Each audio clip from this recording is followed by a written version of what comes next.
Customer से जो मांग रहा है उससे उसको पहले वो नहीं दिखाओ, उससे 4 पहले चीजें दिखाओ। मैंने कहा लग ही नहीं रहा कि आप इसको बेचना चाह रहे हैं। साड़ी चाहिए, बिल्कुल दे देंगे। आप एक दफा बात करो, देख लो, साड़ी चाहिए, बिल्कुल दे देंगे। आप एक दफा बात। अस्सलाम वालेकुम व्यूअर्स, यकीनन आप बिल्कुल ठीक ठाक होंगे और सुबह शाम व्लॉग्स में आपको वेलकम। मैं बैठी हुई थी, मैंने सोचा एक वीडियो बनाती हूँ। इत्तेफाक है कि अभी मैं इंस्टाग्राम जो है वो अपना देख रही थी, तो मैंने देखा कि एक वीडियो है मायरा खान की, जिसमें वो मार्केट में आई हैं। लोकल जो मार्केट होती है क्लिफ्टन की, या उस पर कुछ लोग लिख रहे हैं कि वो हैदरी है, जैसे कुछ भी है, हैदरी है या क्लिफ्टन है, लोकल मार्केट है, उसमें आई। और जो शॉप वाला है उन्हें बैठने के लिए और उनसे कह रहा है कि आप आएँ बैठें देखें, और वो उन्हें इंसिस्ट कर रही हैं कि उन्हें साड़ी देखनी है, ठीक, साड़ी दिखाएं। उसमें मैंने कुछ लोगों के कमेंट्स देखे कि कुछ लोग कह रहे हैं कि ये कहाँ भाग रही हैं, या कुछ लोग कह रहे हैं कि लोग उनकी वीडियो बना रहे हैं, उनको हरास कर रहे हैं, जैसे उन्हें इंग्लैंड में हरास किया गया था। सेकंड ये कि कुछ लोग कह रहे हैं कि मायरा खान का रूड बिहेवियर है।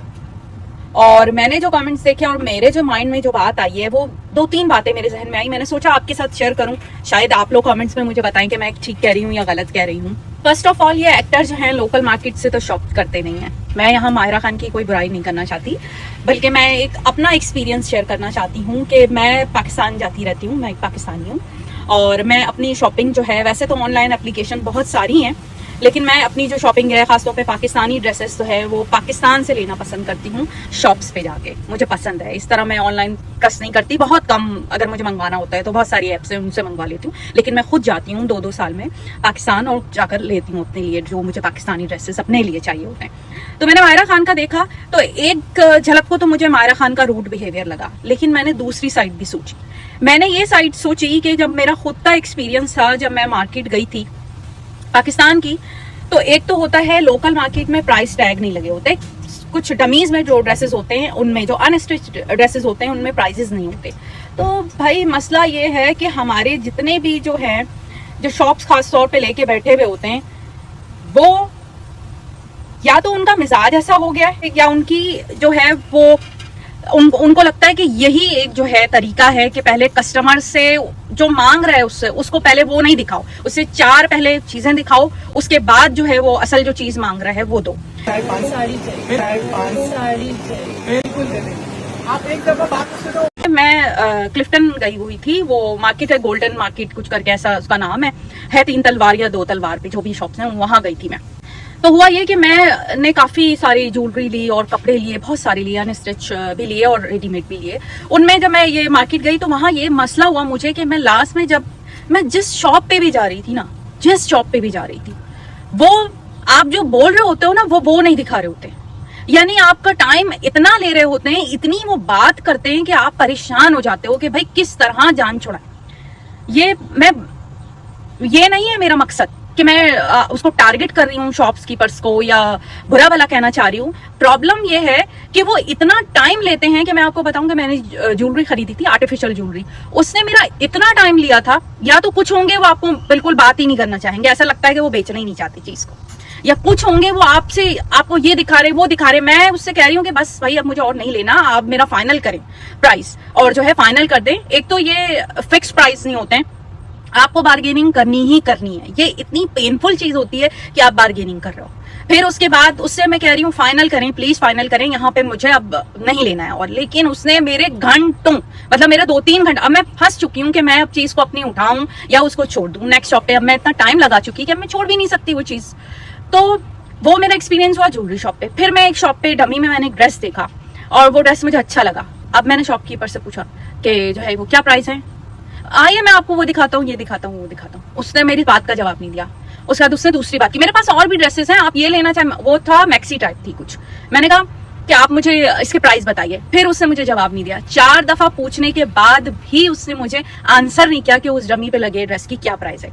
मुझे ऐसे लगा कि ये समझ रहा है कि मैं खरीदना नहीं चाहती, मैं अपना टाइम जो है वो वेस्ट कर रही हूँ यहाँ पर खड़ी होकर। मुझे इतना गुस्सा आया कि मैंने आखिर कह ही दिया कि आपका तो लग ही नहीं रहा है कि आप अपने जो है ना शॉप, एक तो वो बहुत ज्यादा कॉर्नर पे थी, मैंने कहा लग ही नहीं रहा कि आप इसको बेचना चाह रहे हैं ड्रेस को। एंड में मैं इतनी पैनिक और इतनी फ्रस्ट्रेशन हो गई मुझे कि मैंने उससे साफ कह दिया कि आप तो लग रहा है कि बेचना ही नहीं चाहते।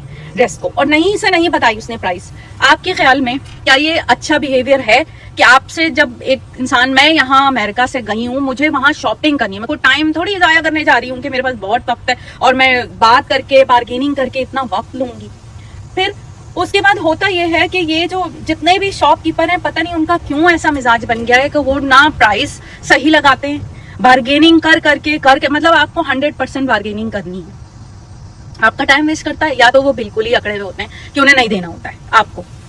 ये बड़ी तो माहिरा खान की जो मैं फ्रस्ट्रेशन है वो समझ चुकी हूँ कि वो क्या थी।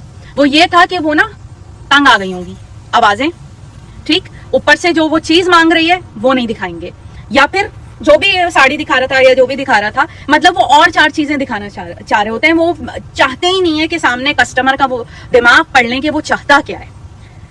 अपनी मर्जी चलाने लगते हैं और अपने जो सबसे पहले उनकी प्रेफरेंस क्या होती है कि वो अपना ओल्ड जो है चीजें दिखाने की कोशिश करता है। चलो भाई ओल्ड भी दिखाओ, वो ठीक है, लेकिन आप एटलीस्ट अपने कस्टमर की मिजाज को समझें कि वो क्या चाह रहा है। और हर कोई टाइम वेस्ट करने के लिए, मैं टाइम वेस्ट करने नहीं गई वहां पर। फिर एक और बात भी आ जाती है कि ये जितने भी एक्टर हैं, लाइक मैंने बहुत से एक्टर्स देखे हैं, शगुफ्ता एजाज हो गई, ये किरण खान हो गई और अंबर खान हो गई, इनके व्लॉग्स में मैं पहले देखा करती थी। तो उनमें ये होता है कि ये जब और शॉप्स पे जाती हैं, यानी एक फिक्स प्राइस या ब्रांड पे जाती हैं, तब इनको प्राइस की फिक्र नहीं होती है, तब ये 10 लाख का भी बैग ले लेती हैं। शगुफ्ता एजाज की बेटी को मैंने देखा था कि वो उन्होंने फर्स्ट अपना व्लॉग डाला था कि मैंने लुई विटॉन का बैग खरीदा, उसमें उसकी प्राइस 10 लाख थी पाकिस्तानी। तो आप अपने जो इस तरह की शॉप पे जाते हो जहां बार्गेनिंग की जरूरत नहीं होती, वहां बड़ा नाम होता है, ब्रांड होती है। दुबई में खरीदा था उन्होंने बैग, तो वहां पे आप नहीं सोच रहे हो ये 10 लाख का है, लेकिन वो बेचारा जो भी आदमी बैठा हुआ है छोटी शॉप लेके किसी लोकल मार्केट में बैठा हुआ है, आप उससे इतना भाव ताव क्यों करने लगते हो? इतनी बहस करेंगी कि इतना का है, 4,000 का है, 6,000 का, तब उनको वो 4-6,000, 8-10,000, 12,000 भी बहुत लग रहे होते हैं। नहीं, 2,000 के कपड़े को भी वो चाहेंगी 1500 में दे दो। उसमें इन लोगों का ये मिजाज होता है कि इतनी बार्गेनिंग करेंगी कि शॉप वालों ने हर ये मिजाज बना लिया कि उनको पता है कि औरतें जो हैं वो बार्गेनिंग करती हैं। तो इस बार्गेनिंग की वजह से हर कोई नहीं करना चाहता है कि वो अपना टाइम लगाए, और फिर चीज जाहिर है हमें नजर आ रहा है कि ये चीज एक्सपेंसिव दे रहा है वो शॉप वाला, अब आपने उसको भाव उताव करके किसी भी तरह कम करानी है। तो या तो ये शॉप वाले गलत हैं कि ये जो इतने बड़े बड़े नाम आ जाते हैं, एक्टर आ जाते हैं, ये किस ब्रांड और किस डिजाइनर के कपड़े पहनते हैं, तब इन्हें ये नहीं लगता 10 लाख के भी कपड़े ले लेंगे, 10 लाख का बैग भी ले लेंगे, उस वक्त इनको दर्द नहीं होता, उनको तकलीफ नहीं होती। लेकिन एक बेचारा शॉप में जो पठान बैठा हुआ है अपनी शॉप लेकर, यहाँ ये जो मार्केट है राबी सेंटर है या दूसरे और लोकल मार्केट है, इधर वो अगर 2,000 भी ज्यादा बता रहा होगा, इनको पेन होगा देते हुए कि इतने बता रहे हो, नहीं हम तो नहीं लेंगे, भाव ताव करके जो है वो आखिर बेचारा या तो शॉप वाला दे देगा या वो बिल्कुल ही तंग आ जाएगा। तो छोटी मार्केट्स में जो जाके लोग, जो इस तरह के लोग बहस मुबाहिसा करते हैं और चीजों में बार्गेनिंग कर रहे होते हैं, इस वजह से जो शॉपकीपर्स भी हैं उनका दिमाग भी खर्च होता है और उनका मिजाज बन जाता है। वो समझते हैं कि हर औरत जो है वो बार्गेनिंग करती है, या फिर हर एक से बहस ही करके जो है वो अपने कपड़े बेच रहे हैं। तो लोग इस तरह की जो हरकतें करते हैं तो उसके लिए दूसरे लोग भी जो है वो परेशान होते हैं। तो मुझे यही बात लगी कि जो माहिरा खान का भागना था वो परेशान होके गई थी। शॉप वाला इतना ज्यादा, अब इनसे कुछ पूछो कि आप प्राइस बताओ, तो इनका ये कहना होता है आइए बैठिए तशरीफ रखिए। अरे हो सकता है वो सामने वाला कस्टमर ऐसा ना हो, आप प्राइस बताओ वो ले ले। तो अगर कोई मुझे शॉपकीपर देख रहा है तो वो प्लीज इस बात का ख्याल रखे कि हर कोई जो है लेडी बार्गेनिंग करने वाली नहीं होती है कि आपसे आप प्राइस बताओगे तो बार्गेनिंग। कुछ ऐसे भी लोग होते हैं जिन्हें अगर पसंद आ जाए चीज तो वो बहस मुबाहिसा नहीं करते, उन्हें प्राइस सही लगे तो वो ले भी लेते हैं। ये बात है। तो माहिरा खान का बाकी रूड बिहेवियर तो मैं नहीं कहूंगी, लेकिन हाँ ये है कि ऐसे जो एक्टर होते हैं वो जरूर इन शॉप्स पे जब जाते हैं ना तो बड़े भाव ताव कर रहे होते हैं। सेकंड बात ये कि वो कैमरा देख के और लोग देख के, उसमें किसी ने बोला कि ये जो पब्लिक जो है वो वीडियो बनाने लग गई है। एक्टर कभी भी कैमरा देख के भाग रहा है ना तो मुझे देख के बहुत गुस्सा आता है कि आपको उस वक्त तो जरा वो नहीं परेशानी होती। वो इंग्लैंड में जो सीन हुआ उनके साथ, वो गार्ड ही था जिसने किया है ऐसा, ठीक है। लेकिन आम लोकल मार्केट में अगर कोई बेचारा वीडियो बना रहा है, अगर इतना वो ठरकी होगा तो वो तो आपकी इंटरनेट पे इतनी फोटोज है हमारा, वो देख लेगा। वो खुश हो रहा है कि एक सेलिब्रिटी आई है मार्केट में, वो शेयर करेगा अपने दोस्तों के साथ या लोगों के साथ जो भी है। और अगर उसको इतनी ही ठरक होगी तो वो जो है वो आपकी ऐसे मार्केट में पिक चलेगा, वो इंटरनेट पे देख लेगा आपकी बेपनाह फोटोज हैं। तो इसमें अगर कोई लोग जो हैं वो फोटोज बनाते हैं और वीडियोस लेते हैं तो एक्टर्स को इतना ज्यादा ना नोट नहीं करना चाहिए। आप लोग कैमरे पे ही रहते हो, सारी जिंदगी या सारी लाइफ तो आपने कैमरे पे गुजारी और आप कैमरे से और पब्लिक से ही भाग रहे हो और उन्हीं से घबरा रहे हो। तो मेरा नहीं ख्याल कि ऐसे एक्टर जो कैमरा देख के भागने लगते हैं कि लोग उनकी वीडियो बना रहे हैं और उनके कैमरा से पिक्चर ले रहे हैं, तो आप सेलिब्रिटी हो, लोग लेंगे। अगर वो पिक्चर ले लेते हैं तो इसमें कोई हर्ज नहीं है इसमें, क्योंकि आपकी अगर किसी को लेनी होगी ना पिक्चर या देखनी होगी तो आप लोग तो खुद ही इंस्टा पे शेयर करते हो और इतनी नेट पे होती हैं पिक्चर, शूटिंग होती है, तो क्या लोग नहीं होते हैं वहां पर शूटिंग में? स्टूडियो में लोग नहीं होते हैं ना। तो इसमें घबराने और परेशान होने वाली तो मुझे मेरा नहीं ख्याल कि अगर आप पब्लिक से भाग रही हो तो ये तो बहुत ही नॉनसेंस था कि आप पब्लिक से घबरा गई है। आप लोग कैसे काम करते हो? आप लोग तो इतने सारे मर्दों में औरतों में कैमरे के सामने डांस भी कर रहे होते हैं, आप एक्टिंग भी कर रहे होते हैं, आप रो भी रहे होते हो, हंस भी रहे होते हो, मजाक भी कर रहे होते हो। तो मेरा नहीं ख्याल कि कैमरे से भागना चाहिए कोई। Thank you so much.